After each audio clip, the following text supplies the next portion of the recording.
Salut, aujourd'hui on travaille sur la structure de l'univers et les unités de distance utilisées en astronomie.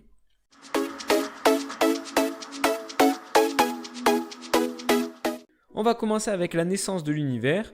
En effet, il est né il y a environ 13,7 milliards d'années. À cette époque, il était concentré en un point, puis l'espace s'est dilaté et la matière a donné naissance aux galaxies et aux étoiles. Et ceci va nous amener à la composition simplifiée de l'univers. Alors, on va commencer avec la planète Terre, que l'on connaît. On va passer ensuite sur un système un petit peu plus gros, c'est le système solaire, qui est composé de plusieurs planètes, dont la Terre. Tu pourras d'ailleurs regarder la vidéo sur le système solaire, dont le lien apparaît à l'écran. Ensuite, ce système solaire, il est dans la Voie lactée. La Voie lactée, c'est une galaxie, c'est notre galaxie. Cette galaxie, elle se trouve, elle, dans un amas de galaxies qui est composé de plusieurs centaines ou milliers de galaxies. Et enfin, comme grosse structure, on trouve le super amas de galaxies. Alors si on regarde au niveau des distances, il va falloir qu'on fasse un truc particulier. Il va falloir qu'on se place sur une échelle en puissance de 10. Alors les puissances de 10, si jamais tu ne les connais pas, c'est simple, 10 puissance 4, ça veut dire que l'on a un 1 et 4 zéros derrière, ce qui représente 10 000 km. On se rend compte que l'on a des distances qui sont relativement importantes, puisque les amas, par exemple, ont une taille de 10 puissance 20 km, c'est-à-dire un 1 suivi de 20 zéros. Alors, on va du coup utiliser d'autres unités. Et une des unités qu'on va utiliser, elle s'appuie sur la lumière. Alors la lumière, il faut savoir qu'elle a une particularité, c'est qu'elle se déplace à une vitesse constante d'environ 300 000 km par seconde, dans l'air ou dans le vide, puisque sa vitesse va dépendre du milieu. Et surtout, cette vitesse de la lumière dans l'air ou dans le vide, c'est une vitesse limite, c'est-à-dire que rien ne peut aller plus vite que la lumière.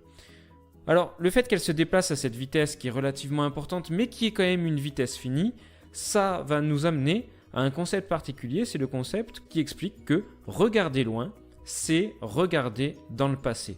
En effet, quand on regarde des étoiles, la lumière va mettre beaucoup de temps pour nous parvenir. Et la particularité, c'est qu'elle nous apparaît telle qu'elle était quand elle a été émise. Si on prend l'exemple du Soleil, l'étoile la plus proche de nous, le Soleil est donc situé à une distance de 150 millions de kilomètres, c'est-à-dire une unité astronomique. Et je te rappelle que tu peux aller regarder la vidéo sur le système solaire pour voir l'unité astronomique.